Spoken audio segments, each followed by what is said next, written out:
ये रास्ता असम के कोकराझार महिला डिटेंशन कैंप की ओर जाता है। वहां हम राबिया खातून की तलाश में गए थे। उनके परिवार से हमें उनके बारे में मालूम चला था।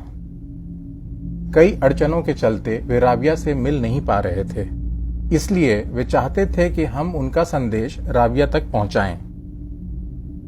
हम राबिया से मिले तो जरूर, पर हमारे पास कोकराझार डिटेंशन कैंप की कोई तस्वीर नहीं है। अंदर पहुंचकर हमारे मोबाइल फोन और कैमरे जब्त कर लिए गए थे। हमें लगातार सादे कपड़े पहनी पुलिस और अन्य सरकारी अफसरों ने घेर रखा था और बड़ी मुश्किलों से हम उनकी कड़ी निगरानी में कुछ महिलाओं से मिल पाए।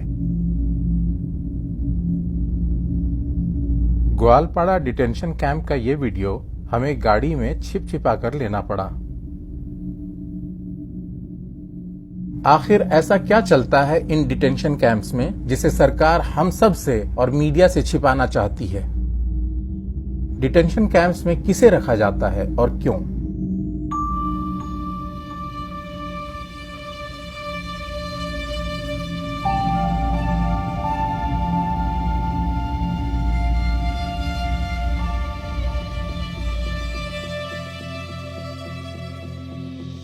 असम में 6 डिटेंशन कैंप्स हैं। कोकराझार के अलावा ये ग्वालपाड़ा, तेजपुर, डिब्रूगढ़, सिलचर और जोरहाट में है। इनमें से केवल कोकराझार महिलाओं के लिए बना है। जेल में बने इन कैंप्स के अंदर हालात जेल से भी बदतर हैं। हमारी जानकारी के अनुसार 100 से ज्यादा महिलाओं के लिए सिर्फ 4 नल, 2 बाथरूम और टॉयलेट्स हैं। उन सबको एक बड़े से हॉल में रखा जाता है, अक्सर गंभीर धाराओं में सजा काट रहे अपराधियों के साथ। इनमें से कई औरतों के साथ छोटे छोटे बच्चे भी कई सालों से कैद हैं। आखिर डिटेंशन कैंप्स में रहता कौन है? संदेह की बिना पर असम की बॉर्डर पुलिस किसी भी निवासी को फॉरेनर्स ट्रिब्यूनल भेज सकती है। वहां नागरिकता प्रमाणित करने का जिम्मा आरोपी पर आ जाता है। उसे अपनी और अपने परिवार की भारतीय नागरिकता सिद्ध करने के लिए सरकारी कागजात और जज के सवालों का जवाब देना पड़ता है। पर फॉरेनर ट्रिब्यूनल राज्य सरकार के गृह मंत्रालय के अंतर्गत आते हैं और आम वकील बिना पर्याप्त प्रशिक्षण के एफटी के जज बना दिए जाते हैं। उनका पूरा काम बंद दरवाजों के पीछे चलता है, जहां मीडिया नहीं पहुंच सकती है। आंकड़ों के अनुसार करीब 50% केसेस की सुनवाई आरोपी की गैर मौजूदगी में ही कर ली जाती है और बिना उसकी सुने ही उन्हें विदेशी घोषित कर दिया जाता है। ऐसा भी सुनने में आया है कि असम सरकार ने सबसे अधिक लोगों को विदेशी घोषित करने वाले फॉरेनर ट्रिब्यूनल्स को पुरस्कृत भी किया है। इन सब के चलते असम के फॉरेनर ट्रिब्यूनल्स की निष्पक्षता पर लगातार सवाल उठते आ रहे हैं। पर डिटेंशन कैंप्स का रास्ता फॉरेनर ट्रिब्यूनल से ही होकर निकलता है।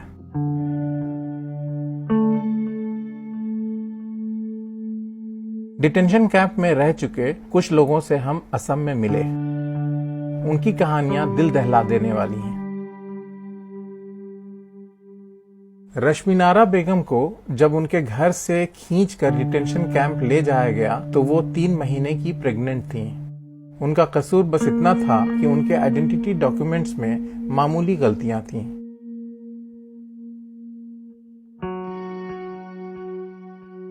जेल में नफीसा का जन्म हुआ। नफीसा को तो मालूम भी नहीं कि उसी की वजह से आज रश्मिनारा डिटेंशन कैंप से बाहर आई है।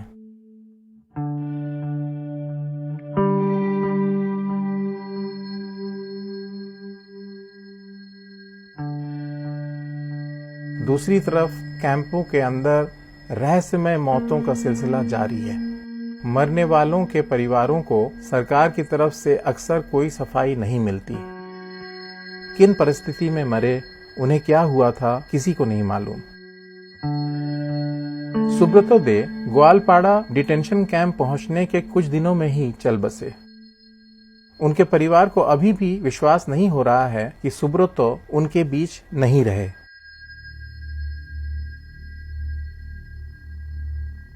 মারা গেছে মানে কি আমি 21 তারিখ সোমবার গেছে ওই দিন যে আমি দেখা করে আসলাম मैं उसे 21 तारीख को मिलने गई और कहा कि इसी सप्ते में तुझे बाहर निकलवाऊंगी, हाई कोर्ट जाऊंगी।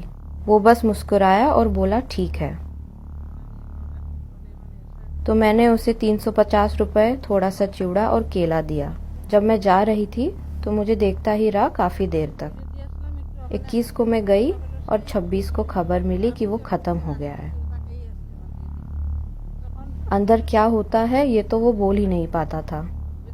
अगर वो किसी मुश्किल में था तो वो भी नहीं बोल पाया। कैसे बोलता? पीछे गार्ड चक्कर मार रहा था। कैसे बोलता?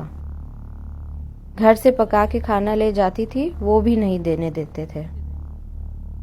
और तो और दुकान से बिस्किट वगैरह भी नहीं देने देते थे। कहते थे पैकेज कुछ नहीं देंगे। तो क्या दे सकते थे? वही चिवड़ा, मुरमुरा, फल। रात भर बारिश के बाद ब्रह्मपुत्र नदी समुद्र जैसी बन जाती है।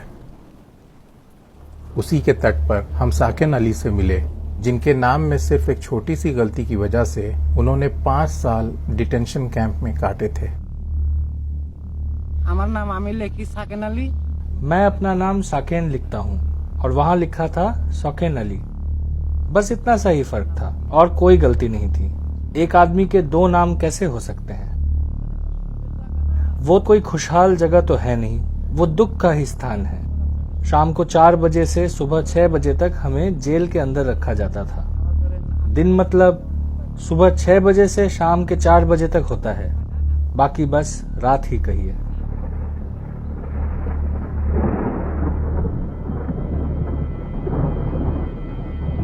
गांव-गांव में हमें सैकड़ों लोग अपने अपने डॉक्यूमेंट्स पकड़े हुए गहरी चिंता में दिखे। सबके मन में बस एक ही सवाल था, क्या एनआरसी में उनका नाम आएगा? और अगर नहीं आया तो क्या होगा? क्या उन्हें भी डिटेंशन कैंप में भेज दिया जाएगा? ऐनल हक की पत्नी को 7 साल पहले एक डिटेंशन कैंप से निकालकर बांग्लादेश में ढकेल दिया गया था। एक डेट होती है, वो ख़त्म हो गई तो हम हाई कोर्ट में अपील भी नहीं कर पाए। उन्होंने कुछ दिन जेल में रखा और फिर बांग्लादेश छोड़ा है। क्या जाने कहाँ छोड़ा, बांग्लादेश में या कहीं और। कौन से जंगल में छोड़ा ये हम कैसे बताएं? आसमान में तो रंग दिखने लगे थे, पर आसपास जमीन पर बस अंधेरा ही दिख रहा था। हर गांव, हर शहर, हर कूचे में कोई ना कोई मिलता था जिसका कोई सगा संबंधी डिटेंशन कैंप में बंद था। और इसी तरह से हम राबिया खातून के भाइयों से मिले थे।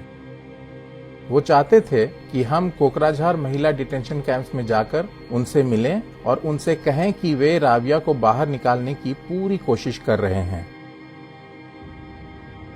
राबिया 4 साल से डिटेंशन कैंप के अंदर है।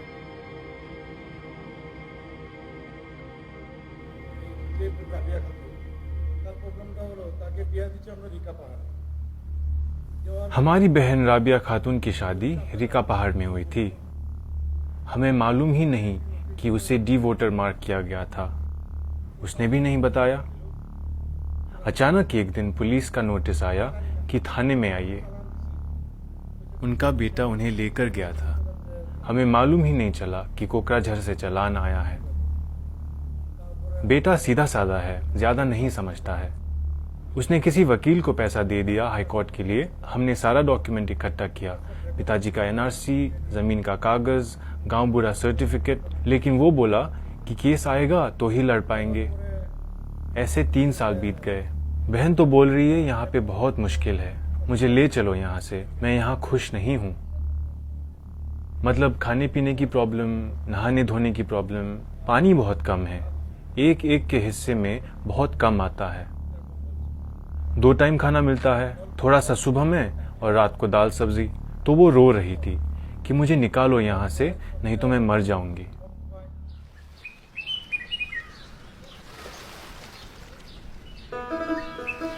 আষাঢ়ের কোন ভিজা পথে এলো এলো রে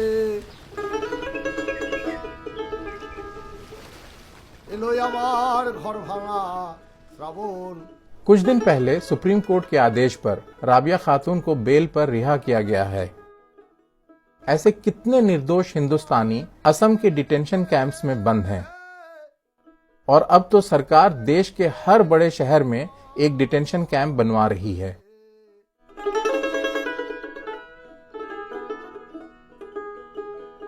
किसके लिए, आखिर क्यों? इन सवालों के जवाब आखिर कौन देगा? আষাঢ়ের কোন ভিজা পথে এলো এলো রে এলো আমার দুরন্ত শ্রাবণ।